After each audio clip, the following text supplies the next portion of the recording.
Bienvenidos a la Escuela Dominical Ben Sígueme.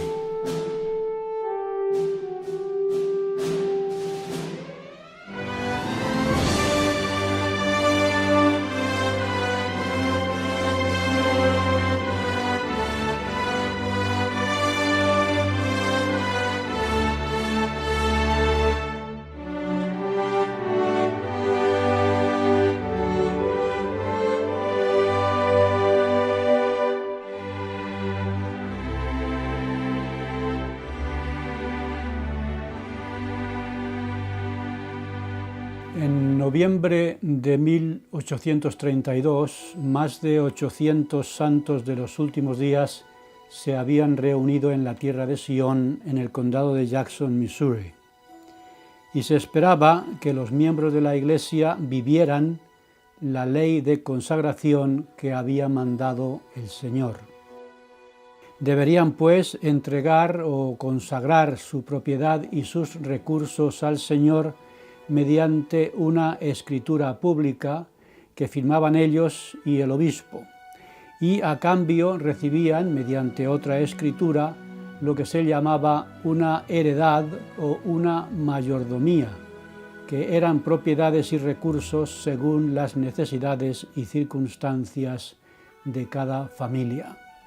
De esa manera todos serían iguales y no habría ni pobres ni ricos en Sion. Y en octubre y noviembre de 1832, el profeta José Smith estuvo comunicándose con los dirigentes de la Iglesia en Sion, entre ellos con William W. Phelps, que supervisaba las operaciones de la imprenta de la Iglesia en Independence, Missouri, como miembro de la llamada Firma Unida. El 27 de noviembre de 1832, José Smith escribió una carta a William W. Phelps con respuestas a algunas de sus preguntas. Una de esas preguntas era si deberían recibir tierras o heredades quienes no hubieran cumplido la ley de consagración. Y a este asunto, entre otros, trata de responder la sección 85 de Doctrina y Convenios. En marzo de 1831, el Señor llamó a John Whitmer a servir como historiador y registrador de la Iglesia. John Whitmer ya había servido como secretario del profeta, registrando muchas de las revelaciones recibidas, y José Smith escribió lo siguiente sobre estas responsabilidades. Es el deber del secretario del Señor llevar una historia y un registro general de todas las cosas que acontezcan en Sion. Como parte de su deber, el secretario registraba los nombres de aquellos que consagraban su propiedad y recibían heredades o mayordomías del obispo, añadiendo información sobre su manera de vivir, su fe y sus obras. Además, las instrucciones eran que quienes no estuvieran dispuestos a consagrar sus propiedades para recibir una heredad en Sion no deberían tener su nombre ni el nombre de los miembros de su familia registrados en el libro de la ley de Dios. En esta revelación de la sección 85 se mencionan 3 libros de registros: el libro de la ley de Dios, el libro de memorias y el libro de la ley, y es probable que todas esas descripciones se refirieran al mismo libro. Más adelante, cuando los santos se establecieron en Nauvoo, Illinois, José Smith mandó que se llevara un registro con las entradas de su diario y una lista de los donativos de diezmos que se habían recibido para la construcción del templo. Ese libro también se debería llamar el libro de la ley del Señor. El mandamiento del diezmo que se menciona en esta sección 85 y en otras revelaciones anteriores se refiere a todas las ofrendas hechas a la Iglesia, incluida la propiedad consagrada. Durante las primeras visitas de los dirigentes de la Iglesia a Missouri, el verano de 1831, se produjo un desacuerdo entre el obispo Edward Partridge y el profeta José Smith.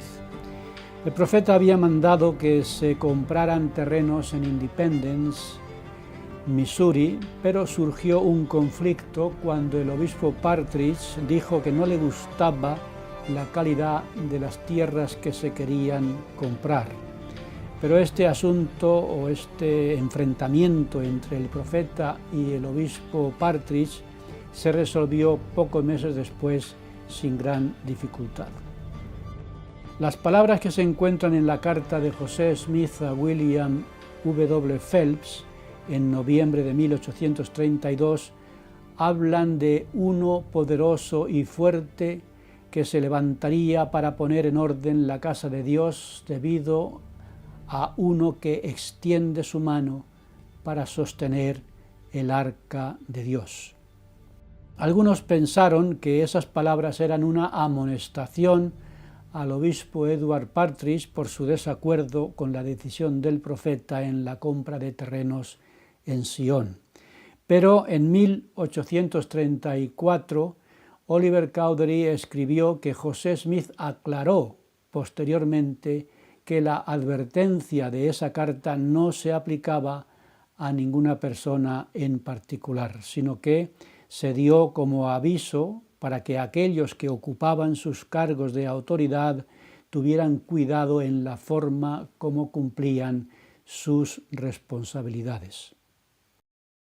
En una declaración oficial publicada en 1905, la presidencia de la Iglesia, formada por Joseph F. Smith, John R. Winder y Anthony H. Land, analizaron las circunstancias en las que se recibió Doctrina y Convenios, sección 85, versículos 7 y 8 que acabo de citar, e indicaron a quienes se refieren las frases uno poderoso y fuerte y extienda su mano para sostener el arca de Dios, diciendo lo siguiente.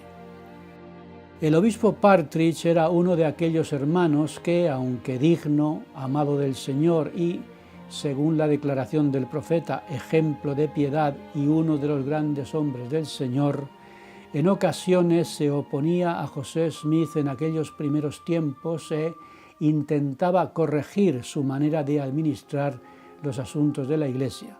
En otras palabras, extendía la mano para sostener el arca. La expresión sostener el arca de Dios hace referencia a un incidente que se encuentra registrado en el Antiguo Testamento, ocurrido durante el reinado de David en el antiguo Israel. Los filisteos se habían apoderado del arca del convenio durante una batalla, pero la devolvieron al verse asolados por unas plagas. Posteriormente, David y su pueblo llevaron el arca a Jerusalén en un carro tirado por bueyes, algo que estaba en contra de las normas establecidas. Leemos lo siguiente sobre este asunto en otra ocasión en que trasladaron el arca. Dice así: Entonces dijo David: el arca de Dios no debe llevarse sino por los levitas, porque a ellos ha elegido Jehová para que lleven el arca de Jehová y le sirvan perpetuamente. Y los hijos de los levitas llevaron el arca de Dios puesta sobre sus hombros en las barras, como lo había mandado Moisés, conforme a la palabra de Jehová. Y lo mismo leemos en el libro de Números, cuando se habla de la forma de mudar el campamento y los enseres del tabernáculo, diciendo: vendrán los hijos de Coat, o levitas, para transportarlos, pero no tocarán cosa santa, no sea que mueran. Por tanto, cuando David permitió que el traslado del arca se hiciera en un carro tirado por bueyes, estaba actuando en contra de lo permitido, y eso provocó un desastre. Como los bueyes tropezaban y el arca estaba en peligro de caerse del carro al suelo, para evitarlo, Uza extendió su mano y tocó el arca para sujetarla, algo que también estaba en contra de lo establecido por Jehová. Y las consecuencias para Uza fueron fatales. El furor de Jehová se encendió contra Uza y allí mismo lo hirió Dios por ese yerro o error y cayó muerto junto al arca de Dios. El arca era el símbolo de la presencia de Dios, de su gloria y majestad. Al principio, cuando se permitió al pueblo de Israel tener el arca entre ellos, la colocaron en el lugar santísimo del tabernáculo, y ni siquiera al sacerdote se le permitía acercarse a ella. Solamente podía hacerlo el sumo sacerdote y únicamente después de someterse a un complejo ritual de purificación personal que representaba la limpieza de sus pecados. En la sección 85, versículo 8, se hace mención de este hecho para enseñar el principio de que no debemos asumir responsabilidades que no nos correspondan en el gobierno de la Iglesia, porque es posible que algunos miembros de la Iglesia sientan que, aunque no tengan la autoridad para ello, pueden corregir la dirección que sigue su barrio o incluso la Iglesia. Y aunque lo hagan con la mejor de las intenciones, eso no justifica esa interferencia en la Iglesia del Señor por parte de aquellos a quienes Dios no ha llamado. David se equivocó al permitir que se trasladara el arca en un carro tirado por bueyes, y Uza se equivocó también al tocar el arca para evitar su posible caída a tierra. Ambos actuarían con buena intención, pero los dos se equivocaron.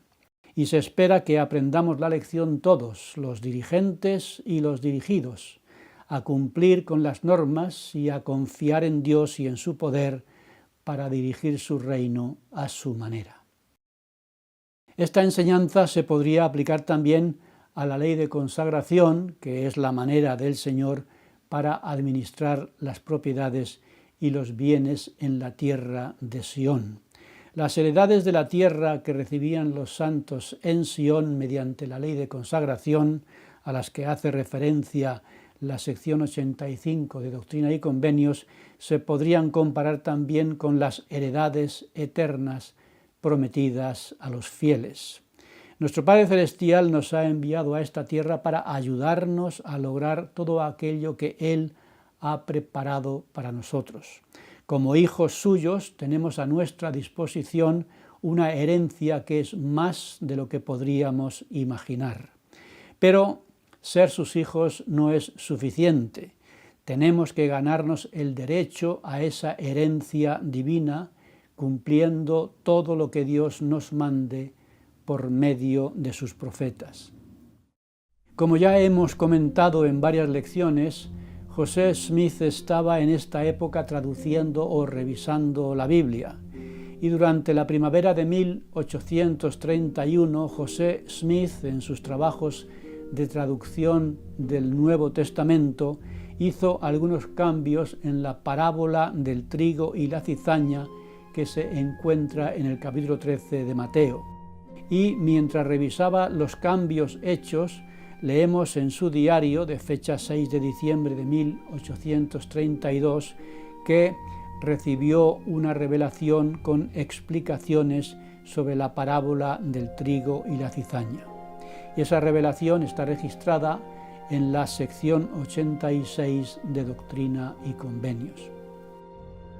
En esa revelación aprendemos que las parábolas que encontramos en el capítulo 13 de Mateo hacen referencia al establecimiento de la Iglesia de Jesucristo en tiempos del Nuevo Testamento, y a su desarrollo y destino posterior en los últimos días.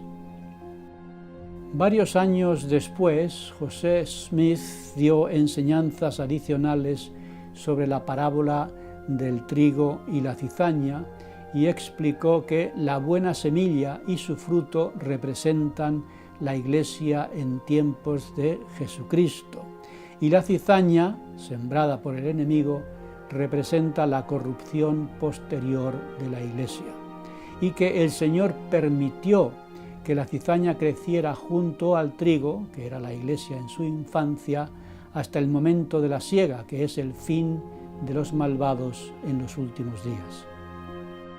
Los siervos de Dios saldrán a amonestar a las naciones y, como dice la parábola, el Hijo del Hombre enviará a sus ángeles y recogerán de su reino a todos los que causan tropiezo y a los que hacen iniquidad, y los echarán al horno de fuego.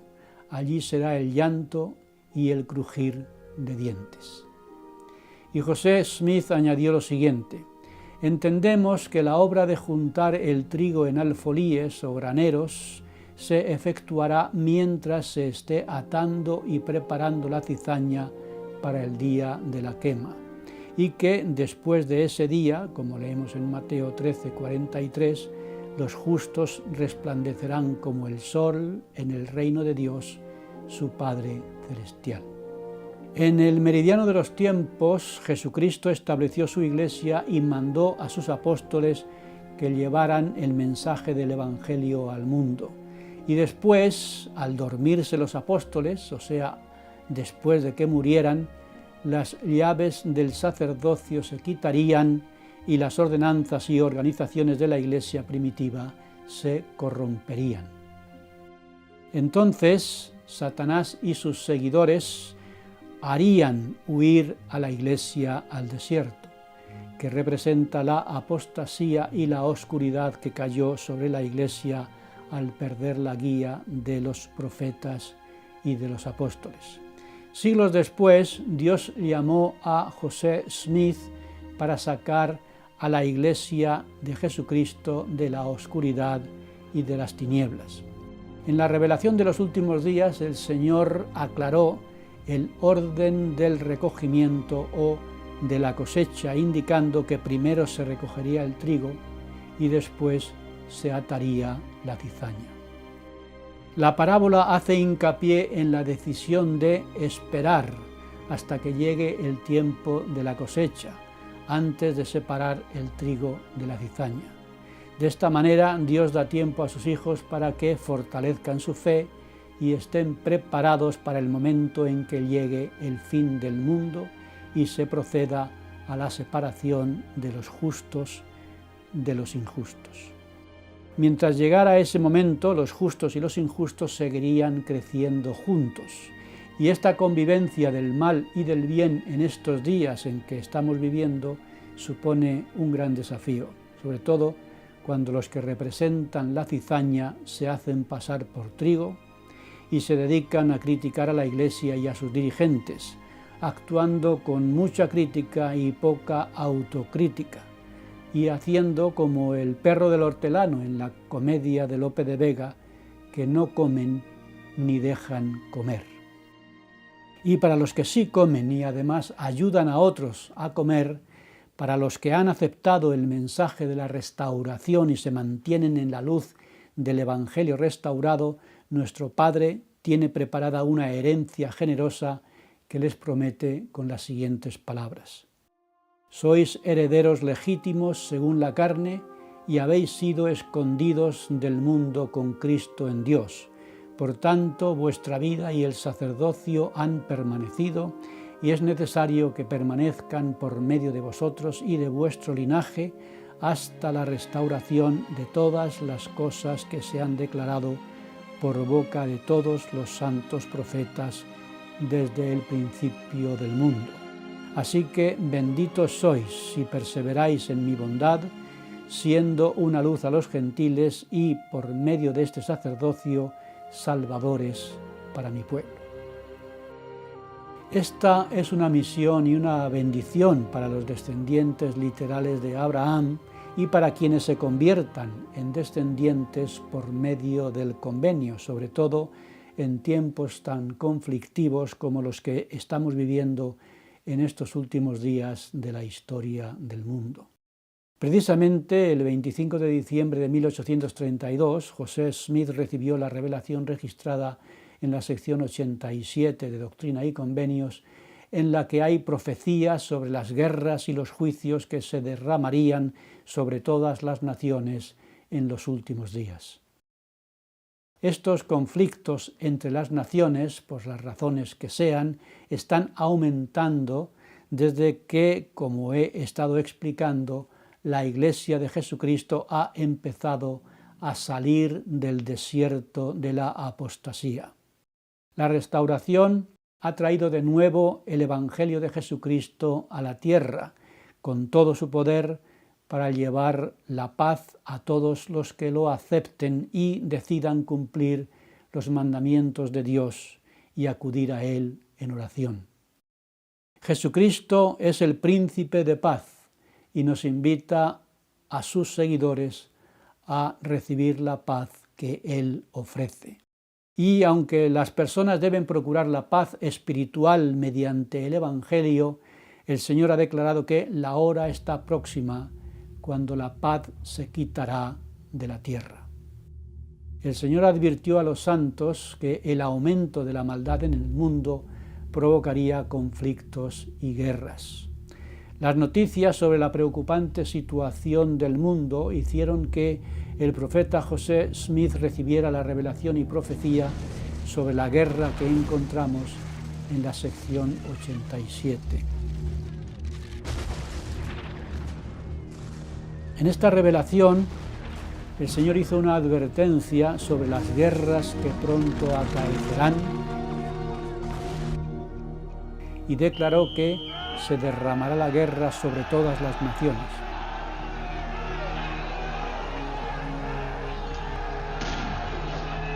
Y que la guerra continuaría con hambre, plagas, terremotos y otros problemas,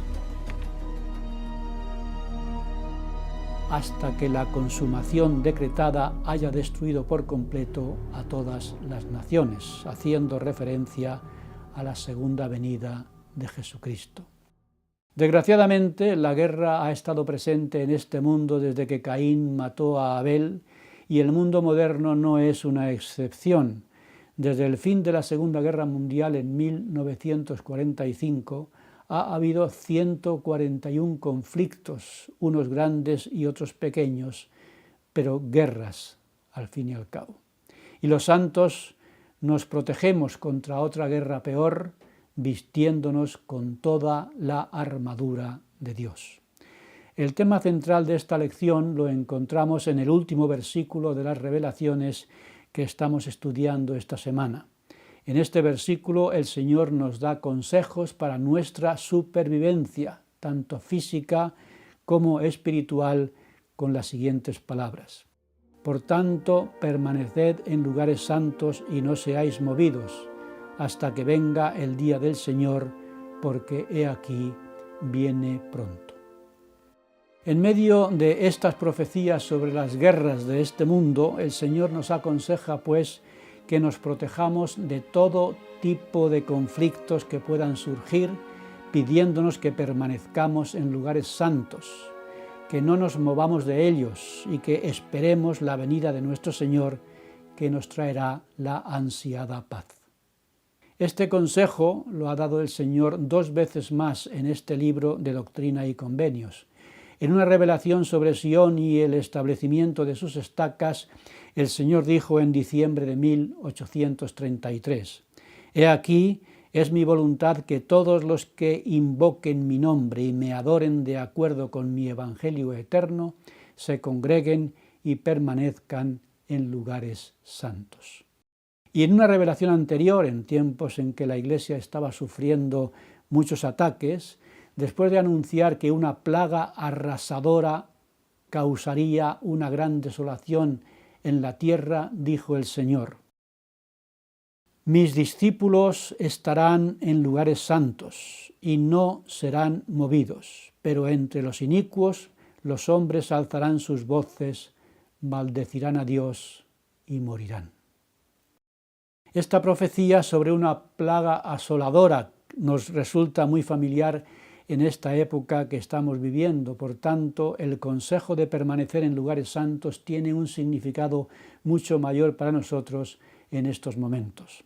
Esos lugares de protección han sido tradicionalmente el templo, el hogar y la capilla. El hogar se ha unido a estos recintos sagrados de una forma significativa por los peligros que estamos encontrando en el mundo. Y nos están pidiendo insistentemente que convirtamos el hogar en un santuario de fe, es decir, un lugar en el que la familia aprenda a reconocer y respetar lo sagrado, escapando y alejándose de un mundo cada vez más profano y peligroso. Lo que convierte en santo un lugar es lo que suceda en ese sitio, y esa santidad es lo que proporciona la protección que estamos necesitando en nuestra vida, llena de obstáculos y peligros, tanto físicos como espirituales. Por tanto, permanezcamos en lugares santos. Y mientras permanecemos en lugares santos, unamos, hermanos y hermanas, nuestras voces y nuestra súplica al Señor, exclamando: «Oh Rey de Reyes, ven, en gloria a reinar, con paz y salvación, tu pueblo a liberar».